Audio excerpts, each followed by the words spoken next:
한 여성이 섬읍 3명의 남자들과 7년 동안 무인도에 살면서 벌어지는 실화를 각색한 이야기입니다. 영상 시청하시기 이전에 구독과 좋아요를 눌러주세요. 저희에게 큰 힘이 됩니다. 1945년 태평양 전쟁이 한창이던 어느 오후 일본군 보급선을 호위하던 군용 함정이 미군기의 기습 폭격을 받았다. 연기로 자욱해진 바다 위 갑판이 두 동강 나버린 배에서 허겁지겁 나온 사람들로 구명보트는 인산인해가 되었다. 대다수가 남성 군인이었지만 물자 관리나 긴급 보조 인력으로 함께 승선한 민간인들 가운데 여성 몇 명도 섞여 있었다. 그러나 끝내 살아남은 이는 34명에 불과했다. 그 가운데 여성은 단 1명, 사람들은 구조를 기다리며 바다 위에서 며칠간 표류했고 결국 작은 무인도에 도착했다. 오늘날 구전으로 히카리 섬이라고 전해지는 그곳은 지도에도 뚜렷하게 나와 있지 않은 외딴 섬이었다. 섬의 첫 발을 내디딘 시점에서는 혼란스러운 와중에도 어느 정도 질서가 있었다. 계급에 따른 상명하복이 작동하여 해군 소위 출신인 사토가 임시, 지휘를 맡았다. 땡볕 아래에서 사람들은 식수와 음식물을 찾아섰고 나무를 엮어 초라한 막사를 세워갔다. 여성은 단 1명, 이름은 사키코 가명이었다. 원래 그녀는 병원 보조원 출신으로 전선 가까운 거점 기지에 파견되던 참이었다고 한다. 초반에는 누구도 여자를 차지한다는 생각을 공공연히 드러내지 않았다. 전쟁터를 떠돌다 고립된 상황이기에 모두가 최소한의 인간성을 지켜야 한다고 여겼기 때문이다. 하지만 사토 소이가 말하길 우린 전쟁 중이다.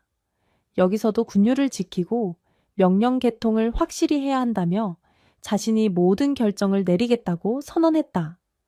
이를 주변 병사들도 대체로 인정했다. 그들은 혹여 이 섬에 한동안 머무르게 되더라도 전쟁의 목표 달성을 위해 차후 지원군이 오리라 믿었다. 그러나 시간이 지나자 그 믿음이 조금씩 퇴색하기 시작했다. 구조나 지원이 전혀 오지 않았고 사람들은 배고픔과 불안에 시달렸다. 바깥 세상에서 전쟁이 어떻게 돌아가는지는 알 길이 없었고 혹시 일본이 이미 패망했을지도 모른다는 추측도 작게 퍼졌다. 섬에서는 생존을 위해 가장 원초적인 욕망들이 드러나게 되었고 그 시작이 바로 여성 문제였다. 사키코는 처음에는 모든 이의 보호 대상으로 여겨졌다. 사토 소이는 스스로 사키코를 안전하게 지켜야 한다는 책임감을 내세웠고 군인과 민간인들을 불러 절대 함부로 손대지 말라고 경고했다. 누군가 이를 어기면 군법에 따라 처단하겠다고까지 말했다. 겉으로 볼 때 그 규율은 사키코에게 든든한 보호막처럼 보였다 하지만 무인도 생활이 몇 달씩 길어지면서 이 보호라는 명목이 사실 사토가 그녀를 독점하겠다는 것임이 서서히 드러났다. 사토는 은연중에 남성들의 경계심을 자극하며 나 외에 누구도 사키코에게 손대지 말라는 식의 태도를 취했다. 조금이라도 그녀에게 접근하려 하면 엄한 명령을 내렸고 심지어 위협적인 언행도 서슴지 않았다. 어느 날 사키코가 섬 뒤편에 가을가에 빨래를 하러 갔다가 동료 병사와 잠시 대화를 나누는 장면을 사토가 목격한 일이 있었다. 그 병사는 가벼운 농담처럼 고생 많지요. 누군가 옆에서 지켜줘야 할 텐데라며 사키코를 위로했을 뿐이다. 그러나 이걸 본 사토는 그 병사에게 모욕적인 언사를 퍼붓고 그날 밤 심한 구타까지 가했다. 그 뒤 다른 병사들도 사키코에게 함부로 말 걸었다가 난처해진다는 걸 깨닫고 그녀를 멀리했다. 한 달쯤 뒤 사람들은 굶주림과 지병, 해충, 벌레 등에 시달리며 점점 정신이 피폐해졌다. 그쯤 사토가 돌연 집단 규칙을 선언했다. 내가 여기 우두머리다. 이유는 간단하다. 계급이 가장 높고 나는 우리 모두를 지휘할 책임이 있다. 그리고 여긴 군율 상태이니 사키코는 나와만 함께 지내게 된다. 불만 있으면 군율을 어기는 것이고 처벌을 각오해라. 그 누구도 대놓고 반박하지 못했다. 몇몇 병사들은 반감을 느끼면서도 어차피 사토가 군인들 가운데도 상급자이고 폭력을 쓸 수 있는 사람임을 알고 있었다. 민간인 출신 일부도 지금은 굳이 문제를 일으키고 싶지 않다는 태도를 보였다. 수십 명이 한데 엉켜 사는 이 음습한 섬에서 굳이 반항했다가는 먹을 것도 안전도 보장받지 못할 터였다 하지만 이렇게 일방적으로 정해진 규칙이 오래 갈 수 있을까? 사람들 마음속에서는 조금씩 불만이 커졌다. 무엇보다 허기와 절망이 사람들의 본능을 자극했다. 도대체 왜 사토만 잘 먹고 그 여인까지 독점해야 하지? 라는 시선이 사방에서 터져나오기 시작했다. 사키코에게 사토의 존재는 처음엔 그래도 자신을 보호해주는 사람으로 여겨졌지만 시간이 흐르자 그것이 고통으로 다가왔다. 사토가 지독할 정도로 집착을 보였기 때문이다. 간단한 대화조차 허용되지 않고 사키코가 섬 주변을 홀로 돌아다니는 것도 금지했다. 그녀가 몸이 약해졌을 때조차 내가 직접 약초를 구해줄 테니 다른 이에게 도움받지 말라고 했다. 사실 사키코는 전쟁터로 향하기 전까지 간호보조원으로 일한 경험이 있어 기본적인 의학 지식을 갖고 있었다 하지만 섬에서는 약품이 극도로 부족해 작은 상처가 골마도 제대로 치료하기 힘들었다. 그녀는 매일 밤 불안 속에 잠이 들었다. 언제까지 이렇게 살아야 할까? 구조가 올까? 혹시 전쟁이 이미 끝난 건 아닐까? 그녀는 모진 마음을 먹었다 이곳에서 살기 위해선 순간순간 우두머리에게 순응하는 수밖에 없다. 그게 곧 나쁜 의미의 체념이면서도 동시에 자신의 목숨을 부지할 유일한 방책이었다. 사토가 신경질적으로 굴거나 폭언을 퍼붓거나 심지어 폭력을 행사하려 하면 사키코는 최대한 달래고 맞춰주고 아부에타 사토님이 없었으면 저도 죽었을 거예요. 늘 감사해요.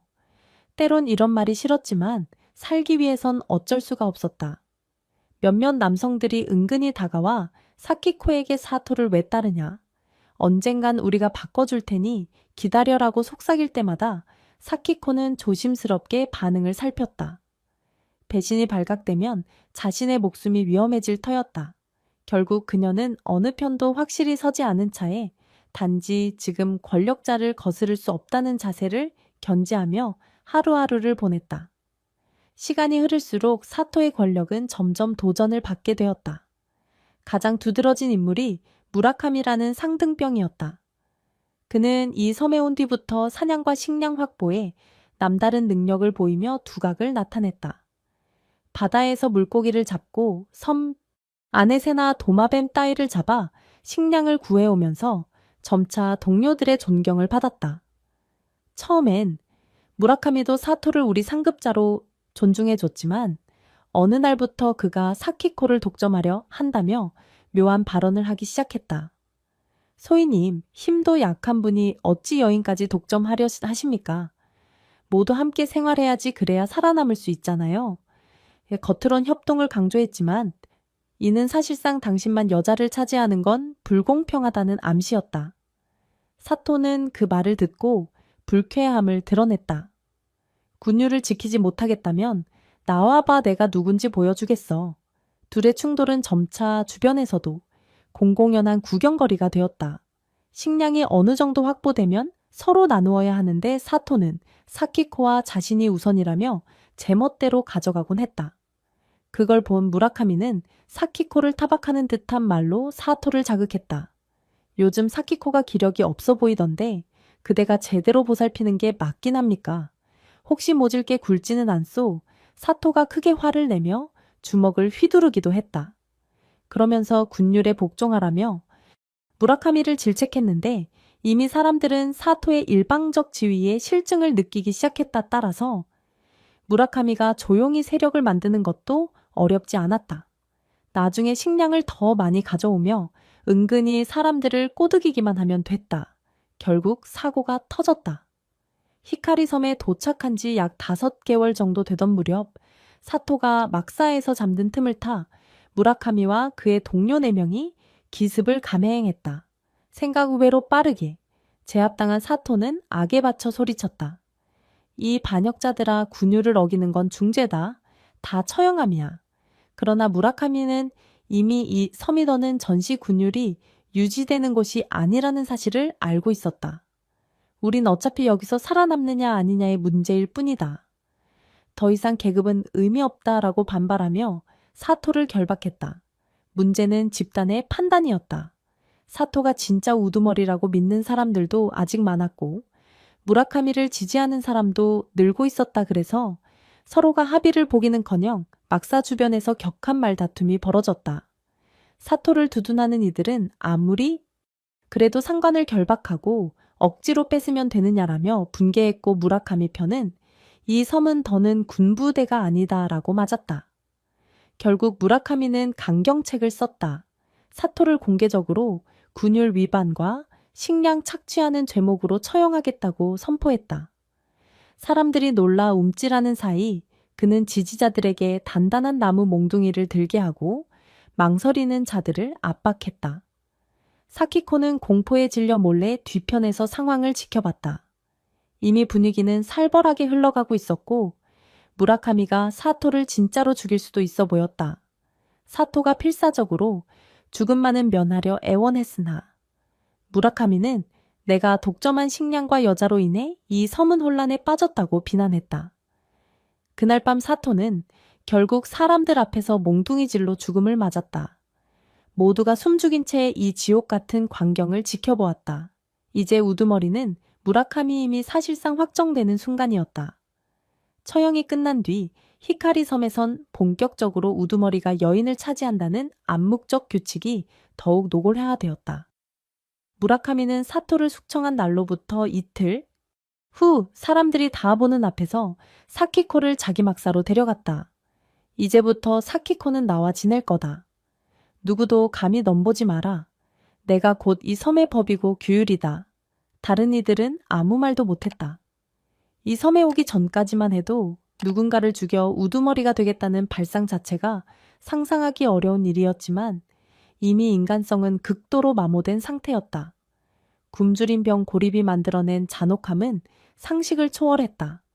사람들은 내심 불만을 품었어도 이 섬에선 힘있는 자가 모든 것을 독점한다는 사실을 깨달았다.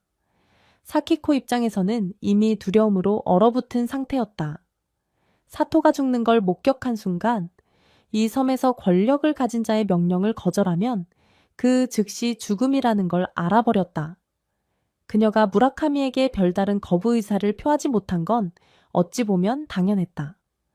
무라카미는 대놓고 내가 이 섬을 장악했으니 이제 너도 내 것이다 라고 말했고 사키코는 떨리는 목소리로 그렇게 하세요 라고 답할 수밖에 없었다. 그 뒤 사키코의 삶은 또 다른 지옥이었다. 무라카미는 사토와는 달리 강인한 체력과 노련한 사냥 실력을 지닌 사내였다. 그 덕분에 식량 상황은 한결 나아진 듯 했지만 또 다른 형태의 폭력이 늘 함께했다. 자신을 반대하는 이가 조금이라도 나타나면 그는 주저하지 않고 가혹 행위를 했다. 소위 숙청이라는 말이 일상처럼 쓰이게 되었다. 무라카미가 집단을 지배한 지 몇 주 지나자 다시금 권력 투쟁의 기운이 감지됐다. 이 섬에는 여러 명의 병사가 있었는데 그중엔 겉으로는 무라카미를 따르는 척하면서도 속으로는 내가 우두머리가 된다면 여인을 차지할 수 있다라는 욕망을 품는 자들이 있었다. 더욱이 무라카미가 무소부리의 힘을 휘두르는 걸 보며 나도 힘만 가지면 그 영광을 누릴 수 있지 않을까라고 생각하는 인물이 적지 않았다. 일례로 타카하시라는 하사관은 서글서글한 성격이면서도 필요할 땐 강단이 있었다. 섬에 오기 전까지 중부 전선에서 보급 업무를 담당해왔던 그는 사토가 살아있을 때부터 군율이니 뭐니 해도 결국 이 섬에서 우리를 살리는 건 식량과 협력뿐이라 주장해. 왔다. 무라카미가 처음 집권할 때는 관망하며 따르는 듯 했으나 점차 자기가 더 나은 지도자가 될 수 있다고 믿기 시작했다. 타카하시가 은밀히 행동에 나선 계기는 사키코가 점점 야위어 간다는 사실이었다. 무라카미의 호색적 집착, 가끔 가해지는 폭력, 그리고 여전히 열악한 섬 환경 탓에 사키코는 맑은 정신을 유지하기 어려워 보였다. 타카하시가 몰래 그녀에게 물을 건네주며 살아있어야 해요. 언젠가는 바뀔 테니까요. 라고 속삭이기도 했다. 사키코는 희미하게 고개를 끄덕였지만 언제 또 무라카미가 눈치채 폭력을 휘두를지 몰라 늘 불안했다. 어느 날 무라카미는 기세등등하게 사람들을 모아놓고 연설을 했다. 이 섬에서 우리가 살아가려면 규율이 필요하다. 그리고 그 규율은 내가 결정한다. 혹시라도 나를 배신하려 한다면 이 사토처럼 처형을 당하게 될 거다. 그러고는 사토의 목숨을 앗아갔던 몽둥이를 들어 올렸다. 아직 핏빛 얼룩이 지워지지 않은 그것을 휘저으며 나는 절대 물러서지 않는다라고 협박했다. 그걸 본 이들은 억지로 만세를 외쳐주었다. 그 장면 뒤편에서 사키코는 쪼그려 앉은 채 고개조차 들지 못했다. 그런데 이미 타카하시가 중심이 된 소수의 병사들이 반란을 모색하고 있었다. 그날 밤 선잠이 모여 은밀히 대화를 나눴다. 무라카미를 제압해야 우리가 제대로 살 수 있어. 그래야 사키코도 인간답게 지낼 수 있지 않을까. 만약 우리가 성공한다면 우두머리는 누가 맡을 건가? 글쎄, 그건 이후에 결정하지. 일단 이 폭정을 끝내야 한다 하지만 무라카미는 사람의 심리를 꿰뚫어보는 감각이 있었다. 누군가 음모를 꾸미고 있다고 직감한 그는 주동자로 의심되는 몇몇을 은밀히 감시했다. 결국 타카하시의 동료 중 한 명이 이 사실을 털어놓으면서 모든 계획이 들통나고 말았다. 결과는 처참했다. 무라카미는 반역 음모에 참여한 이들을 잡아들여 막사 앞에 무릎 꿇린 뒤 사람들 앞에서 처형을 집행했다. 그 중에는 타카하시도 포함되어 있었다. 타카하시는 마지막 순간에도 소리쳤다. 너희가 언제까지 이 괴물을 따를 건가? 결국 모두가 죽을 거야. 사키코도 살리지 못할 거야. 하지만 무라카미는 몽둥이 대신 날카로운 돌칼을 꺼내 타카하시의 목을 베었다. 사람들은 비명을 질렀고 사키코는 눈조차 뜨지 못했다.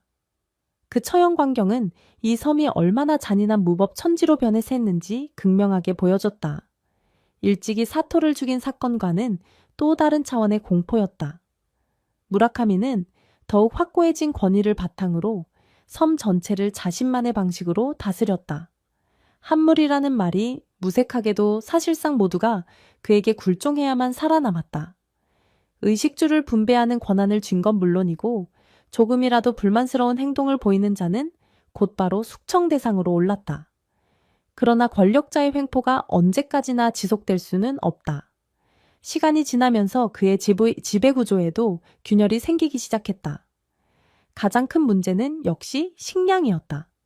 처음에는 무라카미가 사냥 능력과 어로 기술로 풍족한 식량을 공급하는 듯 했지만 인원이 많다 보니 금세 모자랐다. 특히 섬에 태풍이나 폭풍우가 닥치면 해산물 수확이 어려워지고 야생동물도 자취를 감춰버렸다. 점차 사람들은 굶주리며 기력을 잃어갔고 병에 걸리면 치료도 제대로 받지 못했다. 그럴수록 무라카미는 더 폭력적인 방식으로 식량 분배를 통제했다. 너희가 충성하면 먹을 걸 주겠다. 아니면 굶어 죽게 내버려 두겠다고 공언했다. 이 섬이 무대가 된 이상 대부분은 그에게 예속될 수밖에 없었다. 사키코에게는 또 다른 지옥이 열렸다. 무라카미는 사키코를 자신만의 소유물로 선언하고 조금이라도 다정한 태도를 보이는 사람을 발견하면 나를 뛰어넘으려는 것이라며 즉시 처벌했다. 실제로 일부 남성이 사키코에게 접근하다가 들켜서 무참히 구타당한 뒤 생사를 넘나드는 상태에 빠지기도 했다. 다시 말해 이 섬에서 사키코를 탐하는 순간 곧바로 죽음을 각오해야 하는 일이 되어버린 것이다. 그럼에도 불구하고 사키코를 은근히 바라보는 이들은 있었다. 남자들만 우글대는 곳에서 젊은 여인은 본능적인 갈등의 불씨가 되었다 하지만 무라카미는 철저히 그 불씨를 짓눌렀다. 여자를 넘보는 놈은 모조리 죽는다. 내가 섬의 왕이다. 여긴 내 나라고 사키코는 내 것. 이런 말들을 아무렇지도 않게 내뱉었다. 그걸 들은 사키코는 속으로 수없이 울었다. 도대체 언제 끝날까? 내 의지는 어디에도 없다. 그러나 맞서 싸우기엔 역부족이라는 걸 알기에 그녀는 적어도 목숨을 부지하기 위해 억지 미소와 수능을 택할 수밖에 없었다. 사키코는 점차 영양실조와 열대성 전염병 기운에 시달렸다 하지만 무라카미는 식량이나 약초를 우선 자기 몫으로 챙겼고 사키코에게 주는 것도 엄격히 통제했다. 그러다 어느 날 사키코가 고열로 쓰러졌다 의식을 잃은 그녀를 발견한 무라카미는 처음에 분노했다. 지금 쓰러지면 어떻게 해? 이렇게 되면 내가 힘들어지지 않나? 이 말은 곧 그녀가 쓸모가 없게 되면 버리겠다는 암시이기도 했다. 사키코는 겨우겨우 정신을 차리고 목숨을 붙들어야만 했다. 겉으로는 제가 잘못했어요 라고 말하면서 간신히 음식물을 조금 얻어먹었다 하지만 병이 어느 정도 나아지려면 안정된 휴식과 영양이 필요했다. 그런 호사를 누리긴 어려웠다. 그러나 섬 한 구석에는 아직 인간 애가 죽지 않은 이들이 몇 있었다. 예컨대 옛날 사토를 따르던 상병 중에 온화한 성품을 지닌 이시카와가 은근히 사키코에게 해초나 과일을 슬쩍 건네주기도 했다. 무라카미에게 들키지 않도록 몰래 그 덕분에 사키코는 죽음의 문턱을 몇 번씩 넘나들다가 버텼다. 이시카와가 어느 날 밤 조용히 귀갯말로 말했다. 끝이 올 겁니다. 무라카미도 언젠간 힘을 잃거나 적이 많아질 거예요. 우리도 도와줄 테니 포기하지 말아요. 사키코는 눈물을 훔친 채 작은 목소리로 대답했다. 제가 뭘 할 수 있을까요? 이곳에서 전 믿을 사람이 없어요. 그때가 오면 더 이상 이 폭군을 따르지 않겠다는 이들이 움직일 거예요. 당신은 그저 살아있어 주세요. 사키코는 신기루 같은 희망을 붙들었다.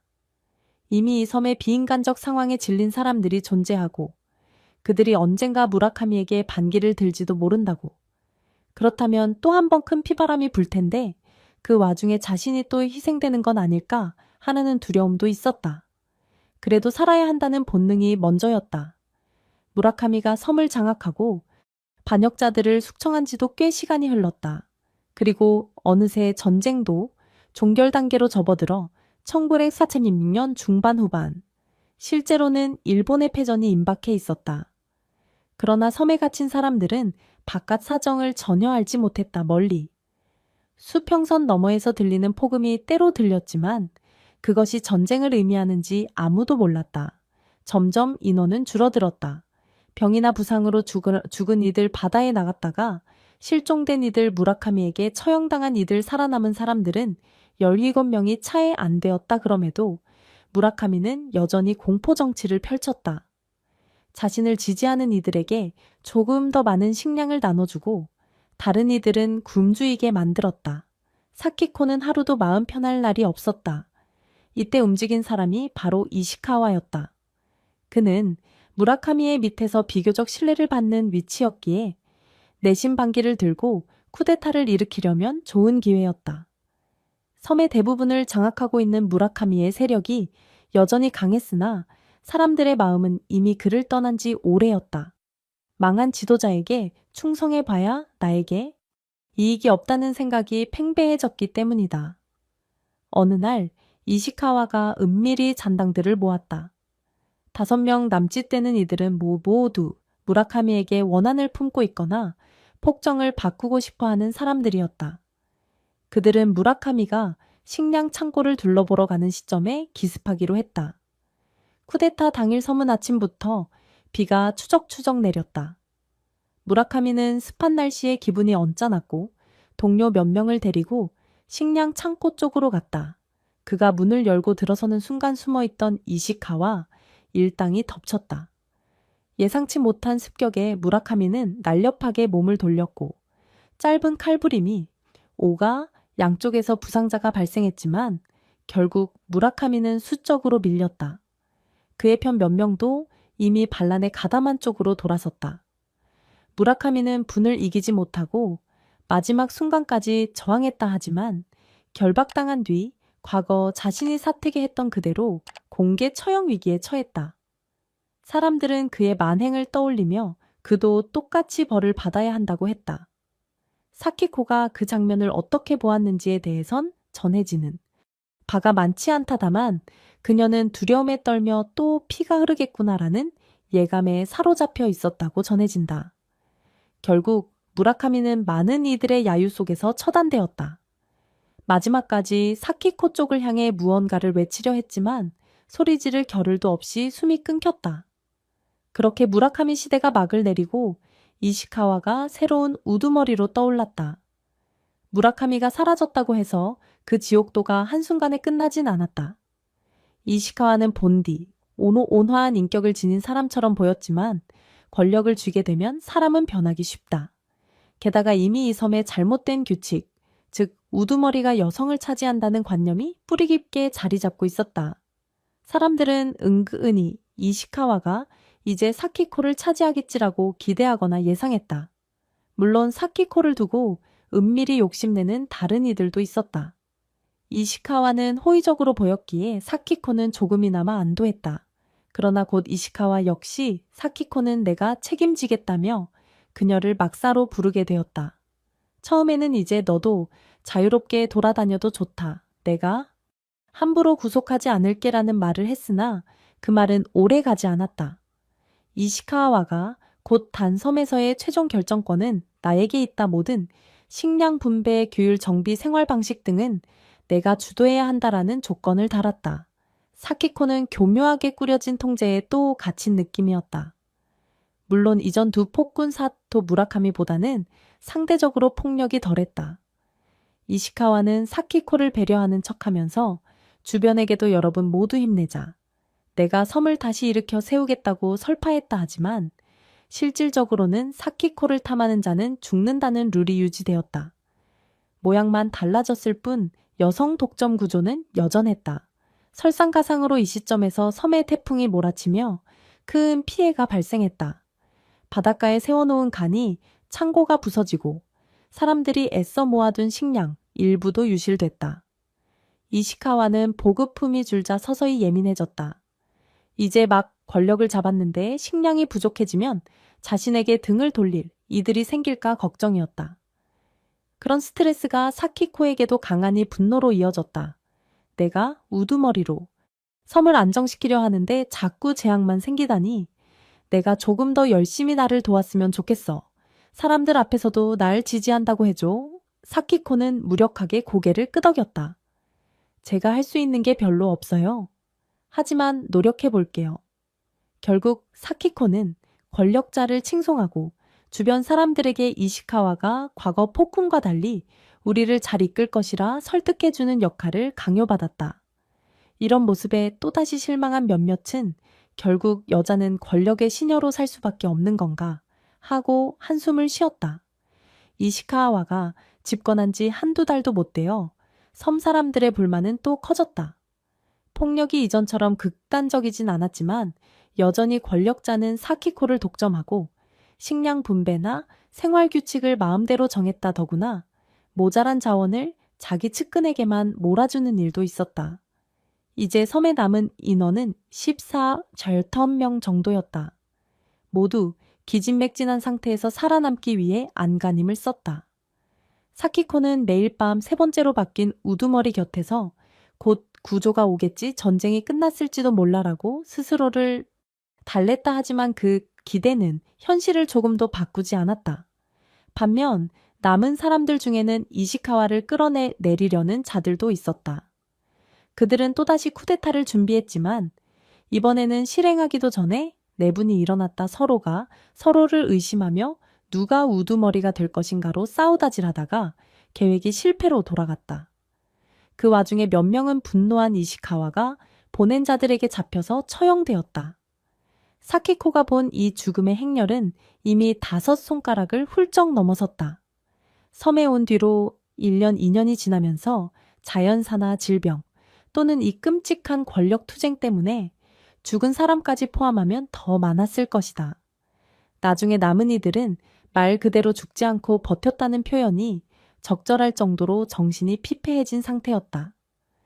그 사이 사키코는 점점 체중이 줄었고 심리적 불안으로 매일 밤 악몽에 시달렸다 하지만 우습게도 이시카와가 폭군이 되지 않겠다고 하면서 간혹 그녀에게 진심 어린 다정함을 보이기도 했다는 점이다. 어느 날 밤 이시카와는 불개에 앉아 고민의 찬정으로 털어놓았다. 나도 이렇게 독점하고 싶진 않아. 하지만 이 섬에선 약하면 죽는다. 내가 우두머리가 되지 않았다면 우리 모두 그냥 폭군 손에 죽었을지도 몰라. 사키코는 침묵했다. 그녀도 알고 있었다. 여긴 이미 온전한 사회가 아니었다. 이 집단 안에선 권력과 폭력이 하나였고 그걸 거부하면 생존 자체가 위협받았다. 1952년 섬에 표류한 지 약 7년쯤 지난 때였다. 어느 날 먼 바다에서 작은 어선이 이 섬 근처를 지나가다 우연히 연기를 보고 접근했다. 그 어선의 선원들은 무인도라고 생각했던 곳에 사람들이 살고 있다는 사실에 놀라워했다. 소수의 선원들이 조심스레 상륙했고 황폐한 막사와 기진맥진한 사람들을 마주치게 되었다 한때 섬원 3명이던 인원은 이제 10명 남짓뿐이었다. 우두머리였던 이시카와는 식량 부족과 열병으로 이미 빠르게 기력을 잃은 상태였다. 어선 선원들이 세상은 벌써 전쟁이 끝난 지 오래라고 말해주자 사람들은 충격과 허탈감에 말을 잇지 못했다. 7년간이나 바깥 세계와 단절된 차에 이들은 줄곧 전쟁을 대비하느라 사륙과 분쟁을 반복해온 셈이었다. 어선은 무전을 통해 더 큰 구조를 요청하며 생존자들을 구출했다. 7년간의 고립 끝에 히카리 섬의 생존자들은 마침내 구출되었다.